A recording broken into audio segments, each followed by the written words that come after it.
Hi students, welcome to Triple Department Lecture Videos YouTube channel. In this video we are going to discuss about transformer protection. In previous video we have discussed about alternator protection. So here we are going to discuss about transformer protection. So transformer is a static device. So since there is no rotating part inside the transformer compared to the alternator and motors. So due to transformer is static device, so the efficiency of the transformer is more compared to alternator and motors. So what type of faults will occurs we will see in transformer. Here two types of faults will occur. One is external faults and internal faults. So in case of external faults, the transformer must be disconnected if other protective devices when to operate for such faults.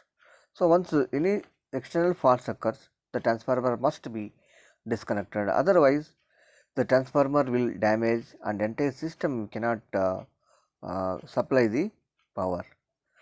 So within the predetermined time, within a specified time, the transformer should be disconnected from the supply. So then only the transformer we can protect. So this is the one main reason. So when external fault occurs for the transformer. So next one, second one is, so in case of external faults, so the overcurrent relays are employed as backup protection. So backup protection means the primary relay, primary protection and backup protection, two types of protection will be there. Once primary protection is failed to operate for protecting the transformer, so neighborhood relays that is called it as a overcurrent relay, that is called it as a backup protection. So backup protection should operate and immediately the fault should be isolated. So here in case of sustained overload connection, the transformer should not be allowed to operate for longer duration. So in case of overload connections, so overload connections means the load will be increased suddenly on the transformer. So the peak hours due to the consumer utilization will be more. So since utilization is more, the load on the transformer is the load on the transformer is increases suddenly. So due to that, so we cannot run the transformer longer duration. So once it is longer duration run, the secondary winding of the transformer will get heat and it will damage. So this is about external faults. And coming to the internal faults, so here two types of internal faults will occur. So one is short circuit in the transformer winding and connections. Another one is incipient faults. So short circuit. So short circuit means two windings, primary winding and secondary winding. So mutually does not connect and magnetically primary and secondary windings are linked in transformer.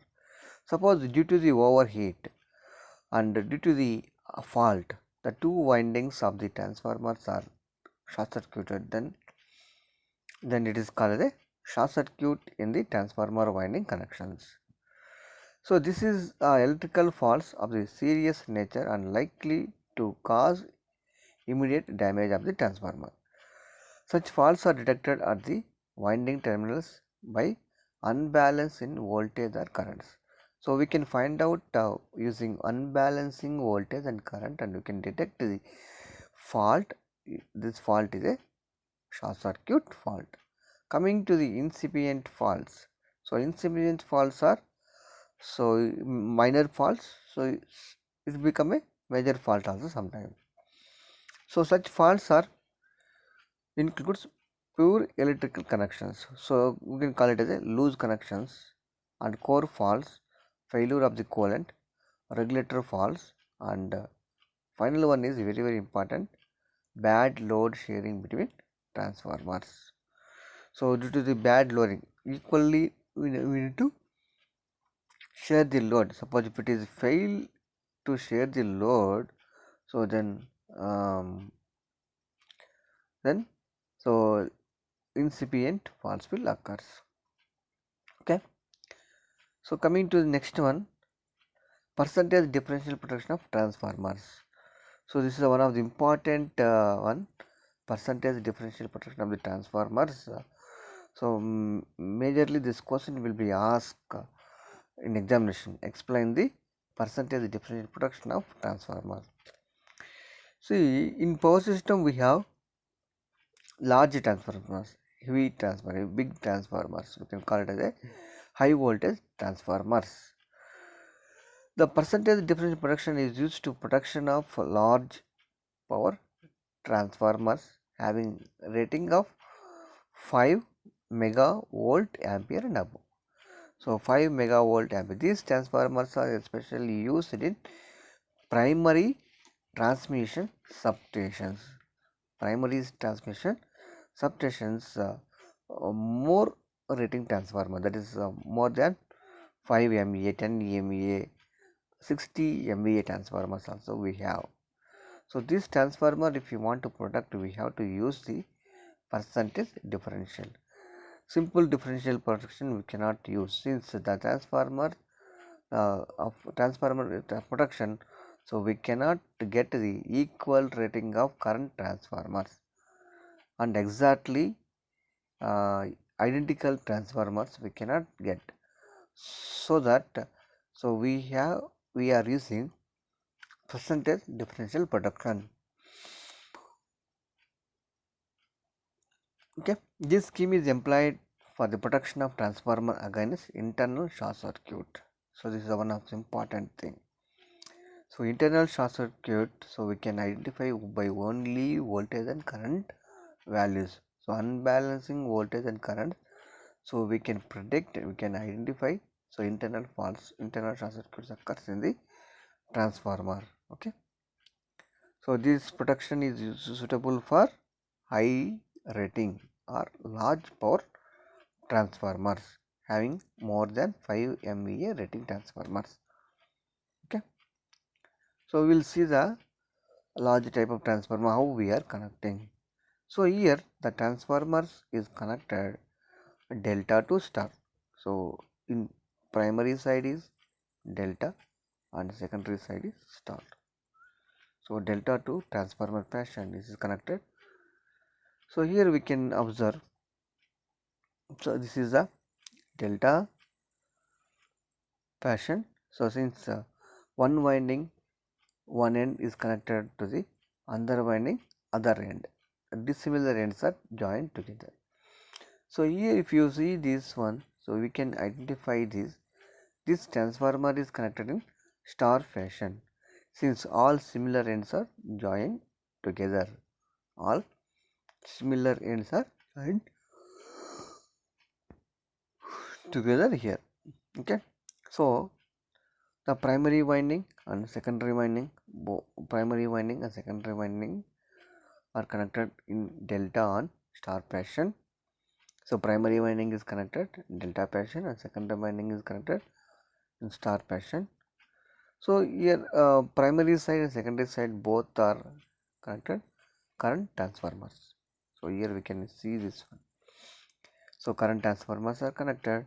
Here we have two coils. One is operating coils. So these are the operating coils. So these are the restocking coils. So based on the current flowing through these windings, we can identify where the fault occurs. The difference of the currents. So here if you see in first one, Ia minus Ic should be equal to 0. Then operating coil in standstill condition, that is in off condition, operating coil will not operate. So once this Ia minus Ic is not equal to 0, then current will flows through this operating coil. Then this operating coil will operate and isolate the fault. So here operating coil and restricting coil, if you observe, the restricting coil is connected, so off of these windings. So operating coil, restricting coil. So the similar is this fashion. So one operating coil is connected to one restricting coil. So restricting coil is connected tapping. So 50% tapping. So like this it is connected. So then only we can measure the difference currents. IA minus IC and IC minus IB, IB minus IA. So these currents should be equal to always 0, then there is no fault inside this transformer. So your current flow will be 0. If it is not equal to 0, then there is a fault inside the transformers. Okay. So like this we can identify the faults based on the percentage differential production in transformers. Okay. So next we will move to the heating of transformers. So heating of transformers. So sometimes it may get overheating. So we need to protect the transformers from the overheating. So here we will see the overheating protection. So the rating of the transformer depends on the temperature rise above an assumed maximum ambient temperature. The rating of the transformer depends on the temperature rise above an assumed maximum ambient temperature. So then transformer rating is depends on temperature rise. So transformer is the rating always is specified in terms of kilovolt amperes kVA. So kVA is also considered as a transformer rating. So the rating of the transformer also is depends on temperature rise. So second one, sustained overload is not allowed if the ambient temperature is equal to assumed ambient temperature. So overload we cannot allow. So when the ambient temperature is equal to the assumed ambient temperature. At lower ambient temperature, some overloading is permissible. At lower ambient temperature, some overloading is permissible. The overloading will depend on the ambient temperature and prevailing at the time of operation. So ambient temperature is the main important here. So ambient temperature is equal to the assumed ambient temperature, then overload is not allowed. At lower ambient temperature, some overloading is permissible. At lower temperatures, overloading is permissible. Otherwise, overloading is not permissible. Okay. So overloading is permissible, and at temperature is lower ambient values. The overloading is depends on the ambient temperature prevailing at the time of operation. So next one, the maximum safety overloading is that which does not overheat the windings. So while we are overloading, the temperature should not rise. It is called does not overheat the windings. The maximum allowed temperature is 95 degrees centigrade. Thus the protection against overload depends on the winding temperature, which is usually measured by thermal image technique. So overloading, so how we are measuring is based on the thermal image technique. Okay. So this is the overheating protection. Okay. So overheating protection based on the overloading, right? So next in next video we will discuss about which was this is one of the important relay we are using in transformer. That relay we will discuss in next video. Okay, thank you everyone.